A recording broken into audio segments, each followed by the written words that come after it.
Viewers of Nai Duniya, we are very happy to introduce a very special guest today to you all who are listening to Nai Duniya all over the world. We have Professor Sachidananda Mohanty with us, former Vice Chancellor of the Central University of Orissa. More than that, he is a great scholar, and from my experience of hearing him lecturing in the Punjab University in many departments, I found his ideas very enlightening. He is inspired by Sri Aurobindo Movement. He has been educated in Aurobindo schools in Pondicherry for about 10 years, and he then took to English and did his MA in English from the University of Hyderabad, and later there as the head of the English department. He is very well known. He has got most brilliant achievements like lecturing and being a teacher fellow in various countries. But what inspires me about him and what would inspire you is his desire to serve the world. He wants to bring supra consciousness that Sri Aurobindo brought to the world, but that is only possible if we all work for it. So, Professor Mohanty, once again, welcome to Nai Duniya. Thank you, Professor Anil ji. I'm indeed very honored and pleased to be here at your residence to have this conversation with you. I'm equally grateful to Punjab University, Chandigarh, for having invited me to occupy the Sri Aurobindo chair at Punjab University for a year. So this is the first phase of my tenure here, and I plan to come twice, and each time to deliver about 8 to 10 lectures. So I am towards the fag end of the first phase. And thank you for your generous words. I would say that whatever idealism I have got of serving the community, it has come from my parents. They were very idealistic minded, and a trait that was reinforced during the 11 years of my stay at the Sri Aurobindo International Center of Education in Pondicherry. And I'm sure you know, Anil ji, that at the Center of Education is managed, and the teachers are actually full-time Sadhaks and Sadhikas there. That the spiritual seekers were there. There are no teachers of the conventional kind who is paid there. So it was a unique privilege to have been taught by the inmates of the ashram there. So the dedication to the cause that I saw, the universal cause of upliftment of mankind, progress and perfection, which are non-religious, goes beyond traditional religion, of religiosity. Did you meet the mother? Yes, in fact, I was selected by the mother on the basis of an application and a photograph. That is how it is to be done. So, you have met the mother, who was Meera Richard originally. And in this video, one of the interests is to also explore the relationship of Sri Aurobindo and the Baha'i Faith. Because as I understand, the mother was in Paris and she met the master of the Baha'i Faith, Abdu'l-Baha, there. And in fact, she was so spiritual, and Abdu'l-Baha had such a great respect for her that once when he was sick, he asked the mother to go and speak in his place at many meetings in Paris. So I would like to begin with two quotations. One from Sri Aurobindo about the future of the world, the supra-consciousness that we are talking about, establishing a heaven on earth. And the words of Baha'u'llah, the founder prophet of the Baha'i Faith, also resonate that. Aurobindo says here, "Yet shall truth grow and harmony increase. The day shall come when men feel close and one. Meanwhile, one's forward step is something gained, since little by little earth must open to heaven, till her dim soul awakens into light." And that is your mission. You are going everywhere, whole world. You are making people aware of the great light that Sri Aurobindo brought on this earth, and which would gradually transform the earth, because I think I read somewhere the mission of the ashram is that this would become the headquarters of the future civilization, and that would be based on spirituality, not so much on materialism. Maybe there will be a balance of the two. The quotation from Baha'u'llah that I want to read, Baha'u'llah spoke to Edward G. Brown, who was an Oriental professor from England. He said, we desire but the good of the world and happiness of the nations, that all nations should become one in faith and all men as brothers, that the bonds of affection and unity between the sons of men should be strengthened, that diversity of religion should cease and differences of race be annulled. What harm is there in this? Yet he predicts also, so it shall be. These fruitless strifes, these ruinous wars shall pass away, and the most great peace shall come. And then he says, these strifes and this bloodshed and discord must cease, and all men be as one kindred and one family. Let not a man glory in this, that he loves his country. Let him rather glory in this, that he loves his kind. So, Professor Mohanty, what are your initial reactions when we hear these two passages from Sri Aurobindo and Baha'u'llah? What we see is a tremendous amount of interconnectedness in terms of the visions which have been articulated from time to time by various world figures and movements. It is not, as you rightly said, that my modest attempt is to try and create a new awareness at the international and national level based on the teachings of so many of these figures, including Sri Aurobindo. It is not that all the figures are on one side and Sri Aurobindo is on the other side, because Sri Aurobindo says that all problems of existence are essentially problems of harmony, and secondly the need to integrate. Because if you look at the Neoplatonists and the Vedas, which says that the face of the truth is covered with a golden lead, and then you have St. Augustine's City of God and Jesus Christ's vision of the transformation of the human species on the basis of the sacrifice that he made, and the example of Prophet Muhammad, which speaks about the comradeship among men, the brotherhood. So in the major religions of the world have taught the virtue and the goal of human unity. And Sri Aurobindo's ideal of human unity is talking about that the world is moving in the direction of a world union, and he says it's not a world state but a world union. And you asked me so pointedly about the mother, and the mother was also in the same wavelength, because right from the her time, and she had an Egyptian kind of a blood and a Turkish blood. So she was not French in that sense, but she had this Egyptian background and the Turkish background also. So you can see in her a confluence of cultures and civilizations. True indeed. And secondly, also when she is thinking of mysticism, the first book that she reads is of Swami Vivekananda, and then she is attracted to Indian spirituality.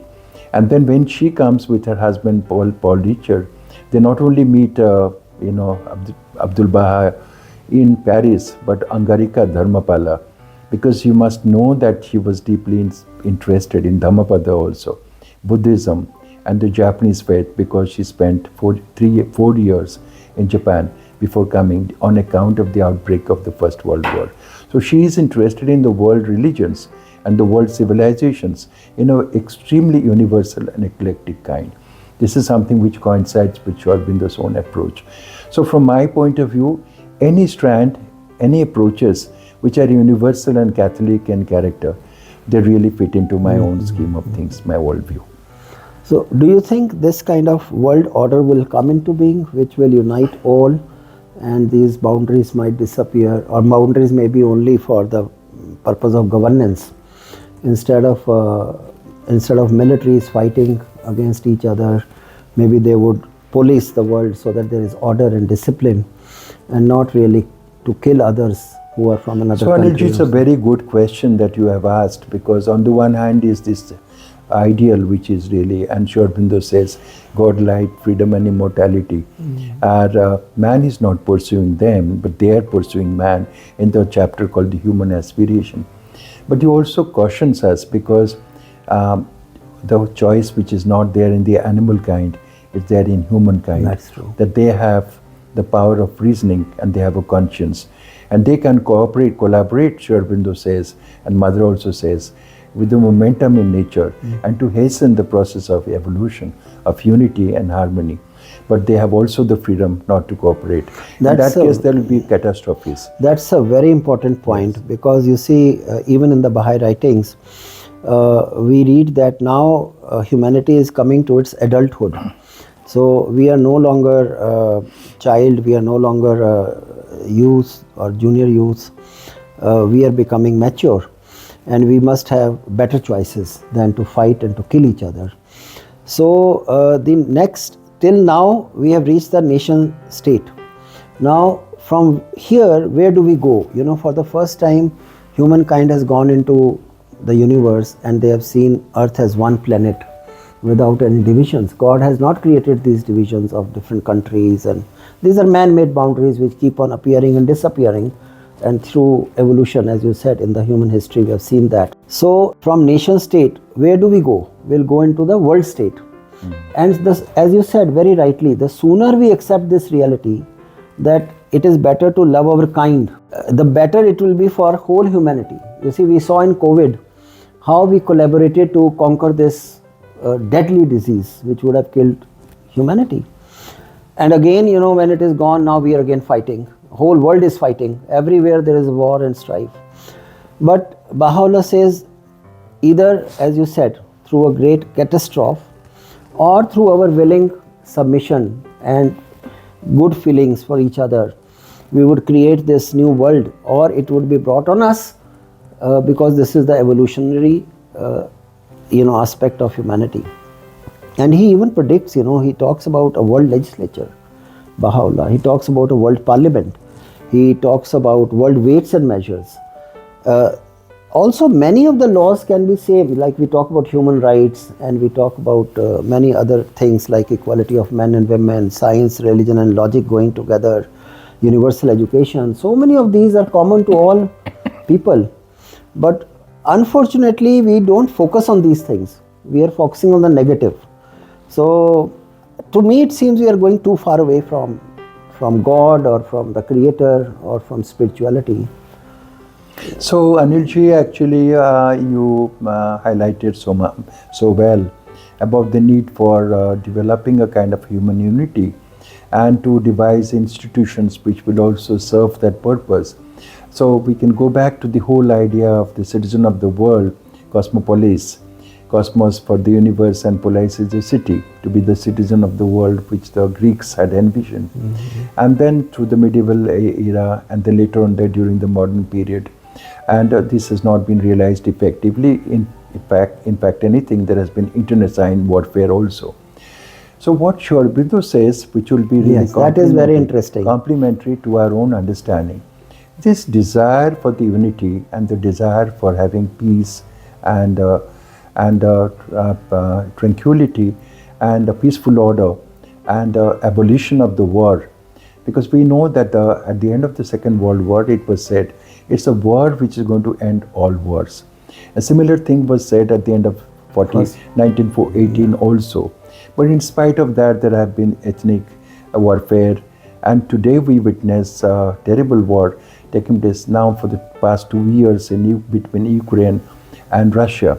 So you see, both are Slavic countries, both share common civilizational bonds, and yet due to this kind of a desire on the part of one. So what Sri Aurobindo is saying, that in Life Divine he says, we are witnessing a kind of a crisis in evolutionary crisis, the crisis of consciousness. As long as we remain confined to our own reason and rationality, which are being used for our own greed and egoism. That's what I was so going long to say. This will not be really realized. So we have to understand, Sri Aurobindo says, the root cause. The root cause is if we still, rooted to the reason-based kind of a governance. The reason-based governance is used by mankind and section of the mankind and oligarchy in all the nations Yes. for their own selfish ends. This has to go. And this has been proved. Capitalism did not hold good. Communism did not hold good. Fascism did not hold good. So this superiority of one race over the whole world doesn't hold good. It may be any country.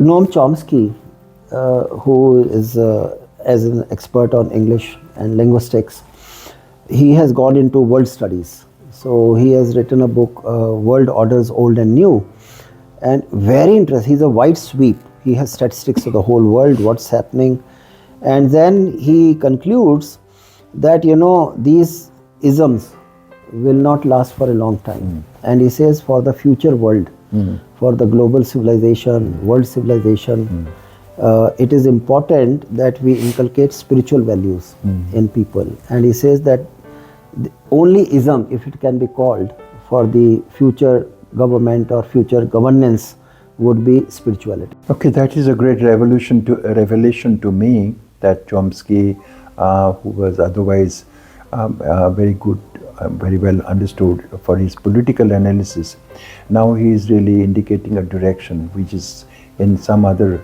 direction. Now you say that the spiritual direction. Now, spirituality traditionally has been understood and as equivalent to religion and religiosity, but it's very different. What it represents is an inner view of life, and a view which is other than our body, mind, and life, body and mind, but something which is beyond that, which is really understood by the finest human beings down the history. And if you had to have this approach of looking inward, because it is only by having an inward view and contemplation that we can think of effective outward action. That's what Sri Aurobindo says in his communication with Subhash through Dilip Kumar Roy. That on the one hand, some people feel that religion and spirituality are basically a matter of meditation and contemplation, and it rules out effective action in the world. And he says, action to what end? So if you are thinking of abolition of war, removal of disparity, and removal of inequality, which are haunting mankind today, we have to have an alternative approach. And you would see that even in the case of the Black movement, it was also inspired by Christianity. And some of the finest movements in India regarding caste abolition was inspired by the Bhakti tradition and the Brahmo Samaj. And if you think of Mirabai and Tukaram and Kabir, without the social dimension, I think the social dimension is very important. Equally important. So when you are really turning inward, you are not putting your mind against the world.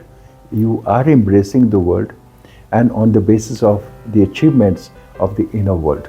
I want to take up one or two points here. One is that I had interactions with our president, Abdul-Kalam, ex-president.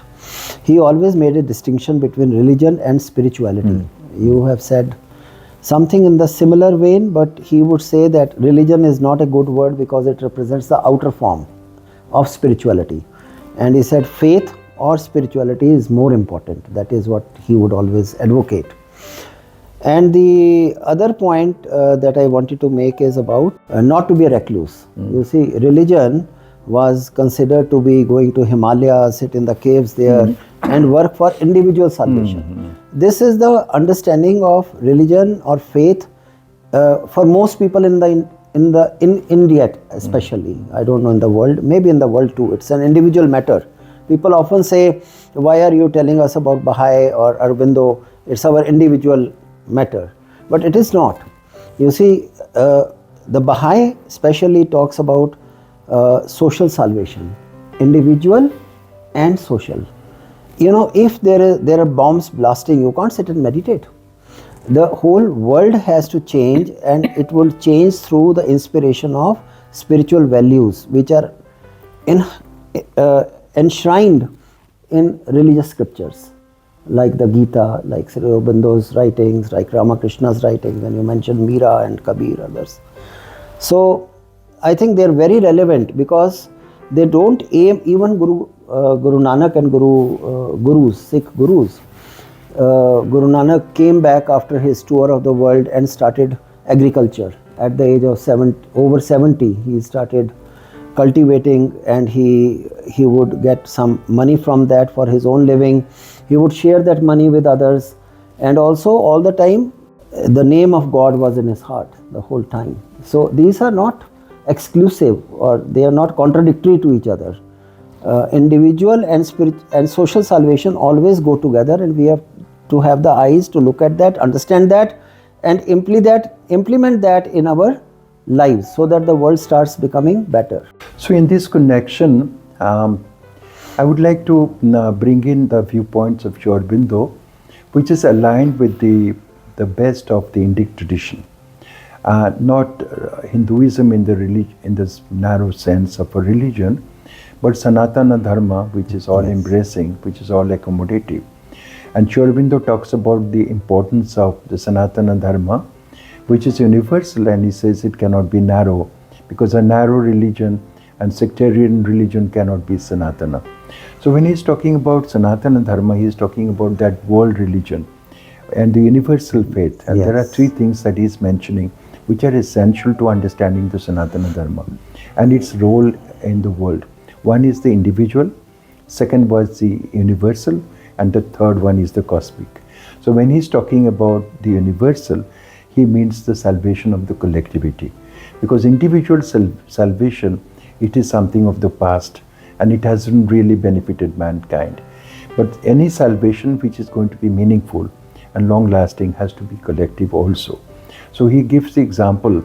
He says that it is said as a kind of an example.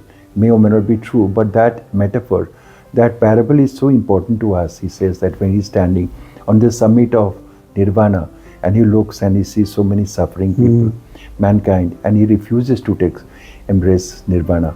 So Buddha himself turns back, he says, there is a story. So Sri Aurobindo is very firm that any kind of a salvation and growth, if it is individual, it will not be really effective unless it embraces the entirety of mankind. So that is what I would say. So here there is a lot of commonality with the Baha'i faith, which is trans-cultural, which is trans-religion, and it is moving in the direction of spirituality. So Anilji, you asked me, and you citing the example of our ex-president, who is so well known as a man of wisdom. So he had also read the Life Divine. So surely he knew the distinction Sri Aurobindo and others make between religion, which is a matter of creed, cult and ceremony and dogma, and spirituality, which is so Catholic and so all-embracing and so open and so plastic.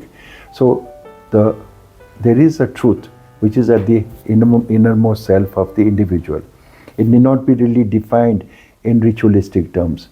Discovery of that truth, manifestation of that truth, allowing life to be guided by that truth, according to Sri Aurobindo, is spirituality. It's a great coincidence, sir.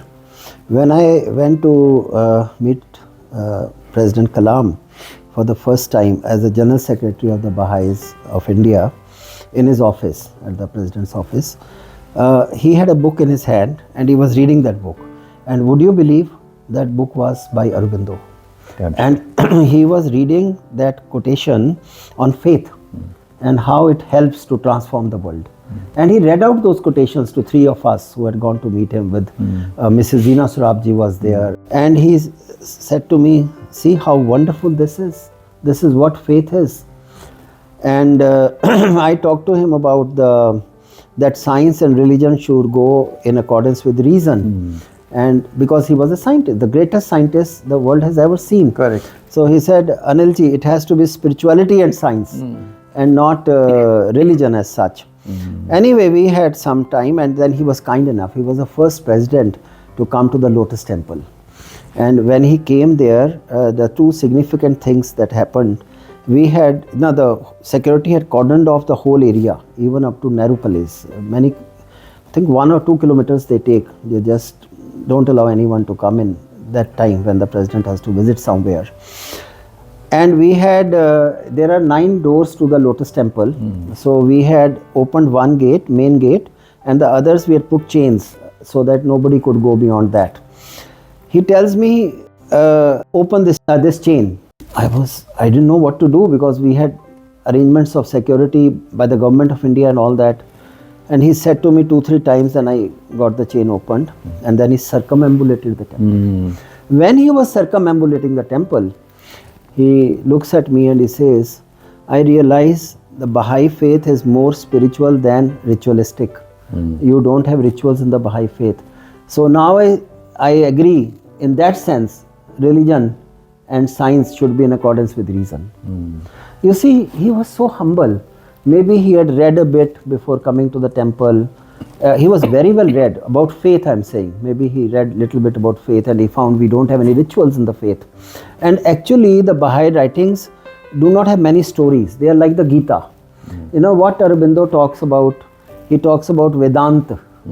So the Baha'i writings are very close to Vedanta. We don't have much of Vedas, the outer form, rituals, idols and all those priesthood, which Sri Aurobindo actually in a way condemns. You see, I have his quotation here, if you wouldn't mind.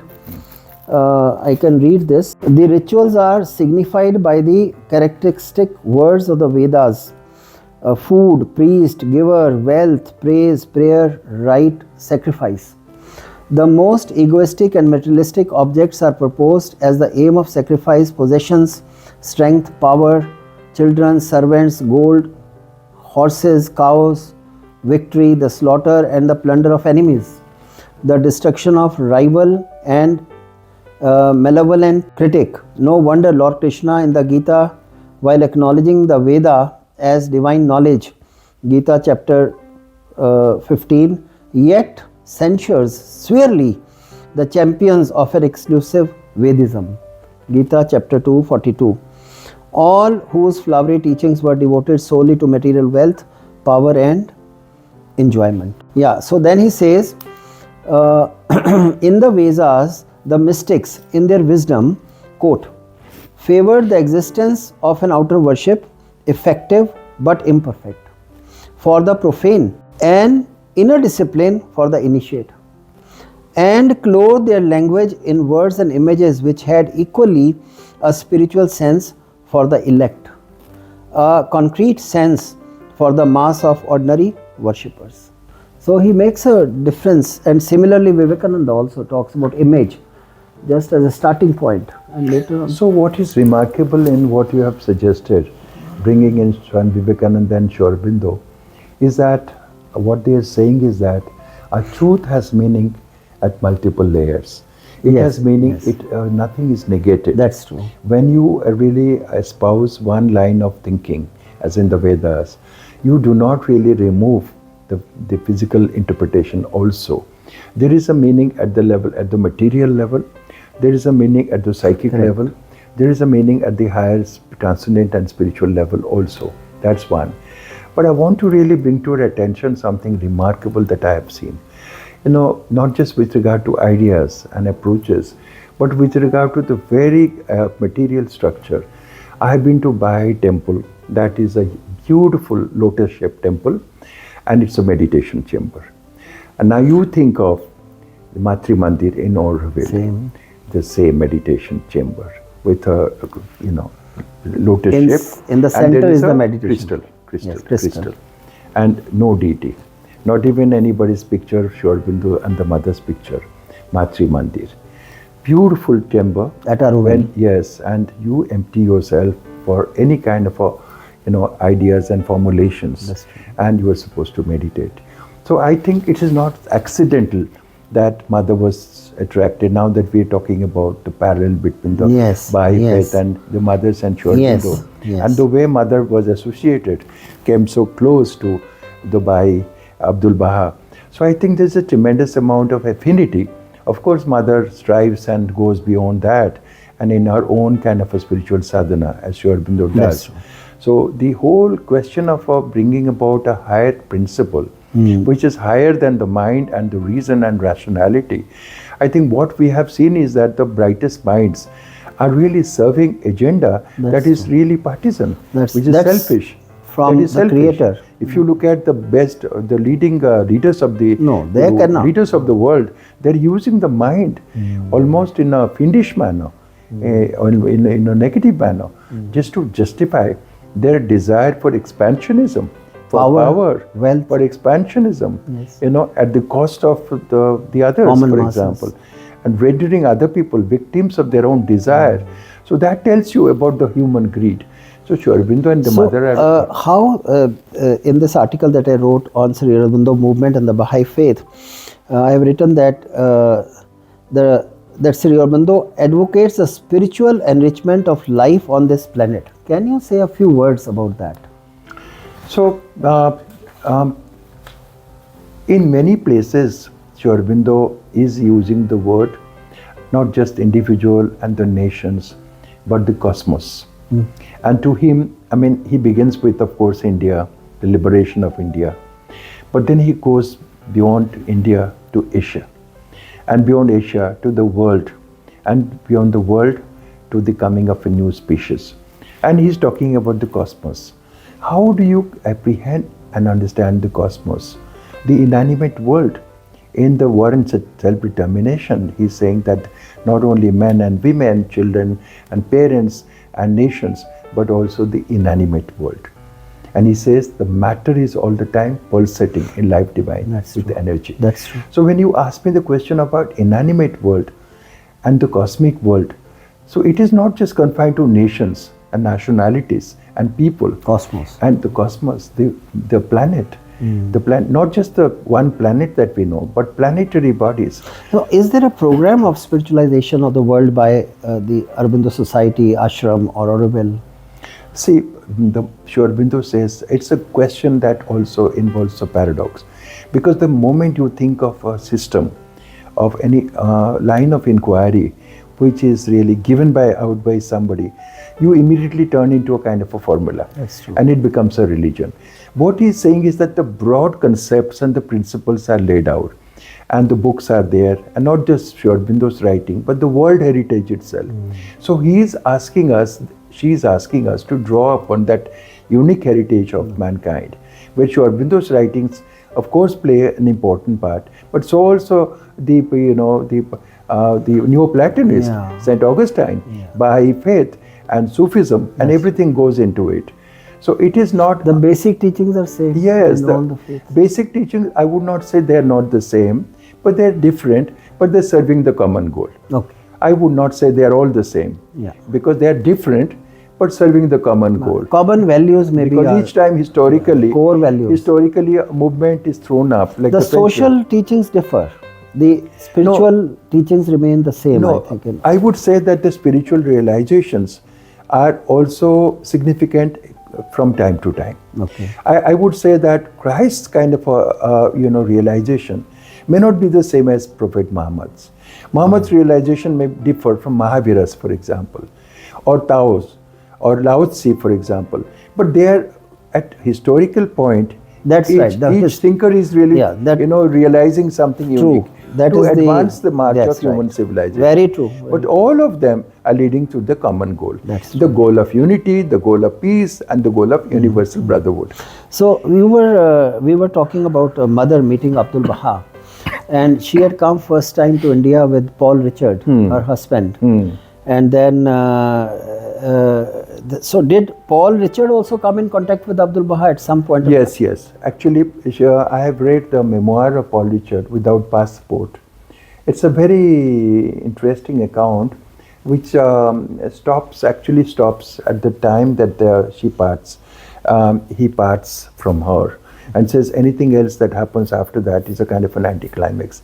But his son, Michel Paul Richard, who has edited, has also added what happened to Paul Richard after he left Pondicherry and the mother. Because, both of them come from Japan to India. And Mira Alfasa, the mother, at that time she was Mira Alfasa, or Mira Devi, or Mira Richard as you would call. She accepted Sri Aurobindo as the guru, and Richard had certain differences. They parted company. So Michel Paul Richard, the son, has written about what happened to Paul Richard. Father. One of the first things that happens is that he spends 2 years in Kotgarh in the Himalayas in seclusion and meditation. Then he meets Gandhi and the Gujarat, Congress, and then he goes across the Syrian desert and he goes to Haifa and he meets Abdu'l-Baha. Oh, wow. It's incredible. That is not known by anybody. No. But I'll bring it to your attention and to the attention of when I go back to Bhubaneswar. I will scan those pages. That's so nice. It's a very memorable meeting that. Yeah, mother talks about Abdu'l-Baha. That is, of course, a very important information about her husband. Yes. But mother talks about Abdu'l-Baha. She says, I knew Abdu'l-Baha very well. He was a son of the famous Baha'u'llah who had been put into prison for spreading ideas that were more progressive and broad-minded than those of the Sufis, and was resented by Orthodox Muslims. Abdu'l-Baha had an excellent nature. I liked him very much. And the other anecdote is that when she was supposed to speak and he had some difficulty, he said, why don't you speak in my place? So the great respect, reverence that showing and that Abdu'l-Baha was showing towards Mira at that time. She was at a different place, as you said. She was extremely advanced. And they had, she had mystical experiences, occult experiences in Algeria with Max Theon and Thelma Theon. So, you know, and then she was a great painter. And she knew the best painters of her time. Here was an individual, I mean, towards the end of the last century, 20th, 19th century, she was so advanced. Truly, she is fit to be called the mother. Yes, in occultism. And if you, the entire range of experiences that she has, very different from Sri Aurobindo. Because you can see that the actually worldly experience, in terms of worldly experience of family and separation, mother has more than Sri Aurobindo. You know, she talks here about suffering. Yes. And I think it is in the case of the Baha'is. Yes. She had her own life, but Baha'is are being persecuted for their faith. And that must be very painful to her. But she says, you know, Abdu'l-Baha himself had told her about the persecution of Baha'is of Iran, giving out details of his persecution. When Abdu'l-Baha talked to her about Suleiman Khan, I think, you know, who made 9 holes in his body and put 9 candles in his body to give a proof of his faith, and he then walks through the city till he dies. And this is unbelievable. And quoting that, she says, suffer, it is one of the most beautiful hours of my life. That is what this great saint, I would say, said. She says he is reported to have said when someone spoke to him about his sufferings. The mother concludes with the remarks that generally people who have suffered tortures for their faith, that is for their highest thought, their most sublime ideal, have always felt a kind of divine grace, helping them and keeping them from suffering. Even Aurobindo, you know, in the initial stages, it is a miracle that he was untouched by the British. Yes. And lot of deprivation also. In terms of food, in terms of shelter and all that.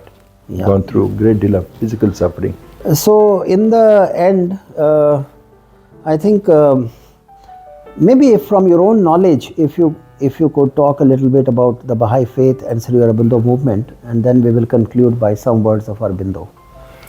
Well, I would say that all major movements of universal brotherhood, whether it is French Revolution or in a distorted manner, the Bolshevist Revolution, because the goal of Bolshevist Revolution was very noble, that is to bring about equality. But Sri Aurobindo says not by the abrogation and by the ending of freedom. Freedom is equally important. And he says liberty, equality and fraternity. Sri Aurobindo says, to talk about the universal brotherhood, he says fraternity can be the base. Liberty cannot be the base of the pyramid. And equality cannot be the base. It is on the basis of fraternity, brotherhood. Because at the spiritual level, all human beings have a common origin and they have a common parentage. That's right. That is where the deepest and the most profound, principle has to be enunciated. And so from that, I would say, to answer your question, all profound movements which are really leading us in the direction of brotherhood and universal brotherhood and equality are welcome, according to me. And especially the Baha'i Faith, because in the modern world, Baha'i Faith has refused to be drawn into rigid religions. They have tried to embrace the truth insights of all the major religions and taking us in the direction of eclecticism, of universality, and of a Catholicism, which are extremely worth cherishing in today's context. And as regards, finally you asked me to give my own kind of a response based on the teachings of Sri Aurobindo. I would say that Sri Aurobindo begins as a political revolutionary in Bengal. But by the time he ends, he is talking about the planetary consciousness. And beyond that, he goes to the cosmic dimension also. So here is the growth and evolution of a person and a figure, a vision which is unprecedented in the human history itself. And to talk about the evolution and the growth of the human beings from the rational animal that we are to the Superman of the future, not the Nietzsche's kind of Superman, the will to live and will to power, but a benevolent and peaceful and all merciful and all embracing, so that we have a better kind of a humanity. So that is something remarkable that I find in Sri Aurobindo. It's there in the Life Divine. I think you mentioned the other day that in one of your lectures at the Punjab University, that we are the supreme creation of God. So we are the best on earth, on this planet at least. It becomes our responsibility to look after the whole earth, not only human beings, but all the animals, everything in this earth. You know, I happened to read the Vedas, and the Vedas tell us that in the beginning was nothing. Neti, neti, nothing was there. And then they say that there was one who was breathing. And in the heart of this one, in our words, arose love. And because of that love, the whole creation came into being. That is what Vedas, I don't know, you know better about it, but that is the theory. And now the sages whom the Vedas were revealed, because divine knowledge came as soon as human beings were created. All right.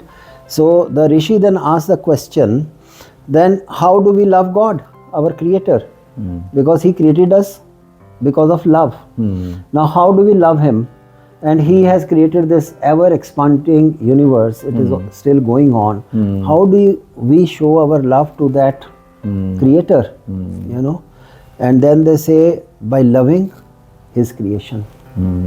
So that is a very important message to me. So I think I would like to end, but I'm very happy and fortunate that we had this kind of a conversation. I would like to end by going back to what I said in the beginning, and in the human aspiration chapter of Life Divine, and he says there are 4 ideals which are really pursuing man, not that man is pursuing, because the most skeptical moments are also not able to extinguish the desire and the thirst for the 4 ideals, namely God, light, freedom, and immortality. Wow. So these, and not even the most skeptical ages can really stop them. That's right. Now, if you relate that to a poem that Sri Aurobindo was very fond, and he cited that, The Hound of Heaven, by a spiritual, mystical poet called Francis Thompson. And he says, I fled down the stairs.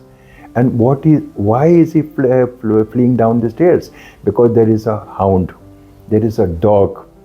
It's a hound who is pursuing him. But if you look at the dog and you change it, and it becomes God. Yes. D-O-G, dog, G-O-D, God. So it is not the dog that is pursuing. It's not the hound from this mystical point of view is pursuing man. Like God, light, freedom, immortality. Man who is capable and he is conscious, he is not pursuing. They are pursuing man. So similarly, in spite of man, his ideals are pursuing. The God is pursuing, not the hound, the dog. So I think there is an answer, because God is so benevolent. I think if only we become little conscious, our own process itself will become more rapid. And the changes that we desire in ourselves, in the world and in the cosmos will come true. So readers, this is a beautiful end to the whole discussion. We should become more aware, more conscious of who we are, where are we going, what are our duties, how we can work for the betterment of the world. And I remember this Baha'i quote as well, where Baha'u'llah talks about